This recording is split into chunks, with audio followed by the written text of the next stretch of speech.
Fala pessoal, tudo beleza? Sejam muito bem-vindos aqui ao meu canal. Eu sou o Pedro Coelho e no vídeo de hoje eu vou tratar de um dos temas mais pedidos, solicitados nos últimos dias, nos últimos tempos, nos últimos momentos, na verdade, feitos através das minhas redes sociais, que foi em relação ao pedido de prisão e determinação pelo Superior Tribunal de Justiça, monocraticamente pelo relator, do afastamento do atual governador do estado do Rio de Janeiro, Wilson Witzel.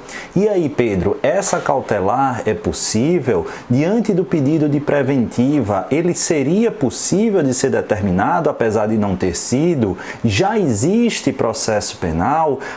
O recebimento ou eventual recebimento da inicial acusatória em desfavor do governador em seja afastamento automático? Tudo isso a gente vai analisar nesse vídeo de hoje. Antes, deixa eu te pedir já para deixar o joinha, assiste o vídeo até o final e se não está inscrito aqui no canal, se inscreve, aciona o sininho, porque sempre que eu trouxer conteúdo novo, você vai ser devidamente notificado. Primeiro ponto que eu queria tratar rapidamente, não tem análise jurídica efetivamente, mas é deixar aqui meu lamento. Mais um governador do estado do Rio de Janeiro envolvido, ele ainda não é culpado, mas envolvido em aspectos ilícitos, né? Infelizmente é um estado maravilhoso, especificamente a capital do Rio de Janeiro, a própria cidade do Rio de Janeiro é a cidade mais linda do mundo, ou pelo menos a mais linda que eu já conheci em termos de riqueza natural, o povo extremamente simpático, mas infelizmente está assolada pela corrupção e temos mais um governador envolvido aí em esquemas fraudulentos e esquemas de corrupção. Vamos aguardar as autoridades darem prosseguimento, mas fica aqui minha solidariedade com o povo do estado do Rio de Janeiro, que a gente quer tão bem, porque é um dos principais cartões de visita do nosso país e a gente, claro, quer superar essa parte podre, por assim dizer, da história recente daquele estado. Compreendido isso e feito aqui o meu desabafo, vamos analisar especificamente o que aconteceu. Doutora, o governador, assim como o vice-governador, secretários e agentes públicos estavam e estão sendo alvo, objeto de uma investigação exarada pelos órgãos da persecução penal. E aí o que é que acontece? Acontece que o Ministério Público Federal, ele requereu, ele pediu perante o Superior Tribunal de Justiça a prisão preventiva do Wilson Witzel, atual governador do estado. Perceba, por que esse pedido de prisão preventiva ele se deu perante o STJ? Em primeiro lugar, a prisão cautelar, ela está inserida no contexto do quê? Das cláusulas de reserva de jurisdição, ou seja, ela somente poderá ser exarada por ordem de uma autoridade judicial. E por que o STJ? Porque os crimes aos quais geraram essas investigações, essa persecução penal, foram supostamente cometidos pelo governador durante a sua gestão e com o vínculo ou nexo funcional, ou seja, em razão do exercício das suas funções. Nesse contexto, estariam atendidos aqueles aspectos, aqueles requisitos delineados pelo Supremo Tribunal Federal na questão de ordem da ação penal 937 para fins de observância da prerrogativa de foro. E nesse contexto, a prerrogativa de foro a ser observada para governador do estado é o STJ. Bacana? Então houve o pedido de prisão preventiva e também de afastamento do governador do estado do Rio de Janeiro. O pedido de prisão preventiva para o relator ele não foi acolhido, mas diferentemente ele determinou na sua decisão monocrática justamente o afastamento do governador pelo prazo inicialmente de 180 dias. E aí, será que poderia um governador de estado ser preso? E a resposta é sim. Não é o caso do Wilson Witzel, mas aqui vale a gente rememorar lá atrás o caso do Arruda, o governador do Distrito Federal, quando a Corte Especial do Superior Tribunal de Justiça disse que que haveria sim a possibilidade de determinação em desfavor dos governadores do Estado e do Distrito Federal de medidas cautelares prisionais ou diversas da prisão. E aí, nesse contexto, se é possível sim a prisão preventiva, naturalmente as outras cautelares também seriam perfeitamente possíveis de serem adotadas. Mas tomam um cuidado, por quê? Porque lá atrás, o ano era de 2010, o STJ falou mais um pouquinho, disse que não apenas é possível a prisão, e me permitam aqui dizer toda e qualquer outra medida cautelar, mas que essas cautelares, prisionais ou não, não dependem de prévia autorização da Assembleia respectiva, da Casa Legislativa daquele Estado.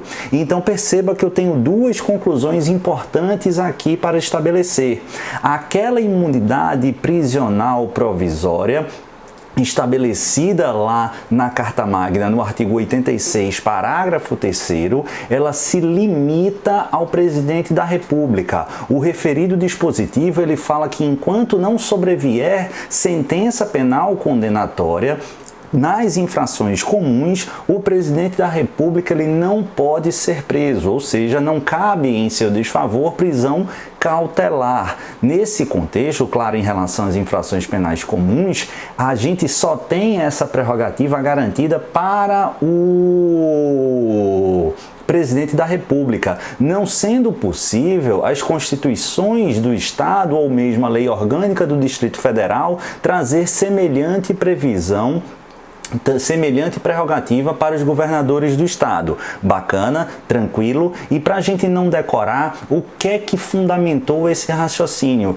É que essa garantia estampada lá no parágrafo 3º do artigo 86, ela repousaria nas funções de chefe de Estado desempenhada pelo presidente da República e não suas atribuições de chefe do Poder Executivo. E já que governadores, prefeitos, enfim, não exercem a função de chefe de Estado, não haveria sentido em prorrogar ou ampliar a referida prerrogativa para essas figuras. Bacana? Tranquilo? Então, aquela limitação, aquela prerrogativa estampada lá de não ser preso cautelarmente, não ser submetido a uma prisão cautelar nas infrações comuns, ela está subscrita exclusivamente ao presidente da República, não sendo possível constituições estaduais ou lei orgânica do Distrito Federal ampliar à luz da simetria ou sob a justificativa da simetria para os seus respectivos chefes do Poder Executivo. Bacana? Se você quiser conferir, isso tá lá em vários outros julgados, mas eu posso citar aqui no STJ o inquérito 650, justamente oriundo lá do Distrito Federal. Então perceba, o governador ele pode sim ser preso e essa prisão cautelar ela não depende de prévia ordem ou prévia autorização da Assembleia Legislativa respectiva. O próprio Poder Judiciário, se entender presentes aí os pressupostos e requisitos e situações demandadas e previstas na legislação que justifiquem a definição, a decretação de uma prisão preventiva ou de qualquer outra medida cautelar, ela sim poderá ser dada independentemente de prévia autorização. Bacana? Tranquilo? E aí, o que é que eu quero que você entenda? Eu quero que você entenda que quem pode o mais à luz das medidas cautelares também poderá o menos. E por que eu estou dizendo isso? Porque se é possível decretar a prisão preventiva, o STJ também tem entendido que é sim possível, desde que fundamentada e justificadamente e preenchidos os requisitos, a determinação de afastamento cautelar, combinada ou não com a prisão preventiva. Eu posso decretar a prisão preventiva e, naturalmente, o respectivo afastamento da autoridade do chefe do Executivo Estadual, mas eu posso negar ou não decretar a prisão preventiva e ainda assim determinar o seu respectivo afastamento, que foi justamente o que aconteceu em relação ao atual governador Wilson Witzel. O MPF representou também pela prisão preventiva que foi negada, sendo deferida apenas o afastamento inicialmente por 180 dias. E repito, essa decisão ainda não é definitiva porque ela não foi colegiada, ela vai ser submetida da Corte Especial, muito em breve essa é a ideia, mas monocraticamente pelo ministro relator lá no STJ, que tem poderes para tanto. Bacana? Tranquilo? Então, espero ter colocado uma luz, mas eu vou avançar só um pouquinho já para aproveitar a pegada e a remada aqui da maré para a gente fazer uma outra revisão. Porque perceba, ainda não houve recebimento da inicial acusatória em relação ao governador, mas, pelo menos pelo que me recorde que tenho lido, o Ministério Público Federal já apresentou uma denúncia em desfavor do atual governador. Mas vamos conjecturar e vamos imaginar que o colegiado do Superior Tribunal de Justiça, analisando essa petição, essa inicial acusatória, venha a receber a denúncia em desfavor do governador. E isso implicaria o simples ato de receber a inicial acusatória em desfavor do chefe do Poder Executivo Estadual implica necessariamente seu afastamento? E a resposta é negativa. Toma muito cuidado aqui para não confundir presidente e governador mais uma vez. Em relação ao presidente, está lá estampado no artigo 86, parágrafo 1º, inciso 1º da Constituição Federal, que uma vez proposta perante o Supremo Tribunal Federal, devidamente autorizada lá pela Câmara, uma ação penal em relação a uma infração comum praticada durante o exercício de suas funções, o que é que vai haver? Se o Supremo Tribunal Federal receber essa inicial acusatória, automaticamente haverá o afastamento do presidente da República pelo período inicial de 180 dias. Bacana? Mas isso não acontece com o governador, ao menos não de forma automática. Então é possível que o Ministério Público apresente uma denúncia em desfavor do governador, que receba essa denúncia, mas ainda assim ele permaneça no exercício de suas funções. E isso é porque não há automaticidade ou produção de efeitos automático com o recebimento da inicial acusatória e o seu respectivo afastamento. Pedro, mas é possível que, juntamente ao recebimento, seja também determinada prisão ou mesmo afastamento do exercício das funções? Sim. Toda e qualquer medida cautelar, de natureza pessoal pode ser decretada, só não vai ser produto automático do recebimento da inicial acusatória, ao contrário do que acontece com o presidente da República, já que o recebimento da inicial acusatória proposta pelo Supremo Tribunal Federal nas infrações penais comuns, aí sim gera o automático afastamento. Bacana? Tranquilo, e vale destacar que mesmo, só para a gente fechar, o último entendimento do Supremo Tribunal Federal é no sentido de que para a propositura da ação penal em desfavor do governador não é preciso também a autorização da Assembleia Legislativa, ainda que a Constituição Estadual exija. Durante um bom tempo, o STF e o STJ entendiam ser possível a previsão de prévia autorização na Assembleia Legislativa respectiva, mas isso não é mais o entendimento que prevalece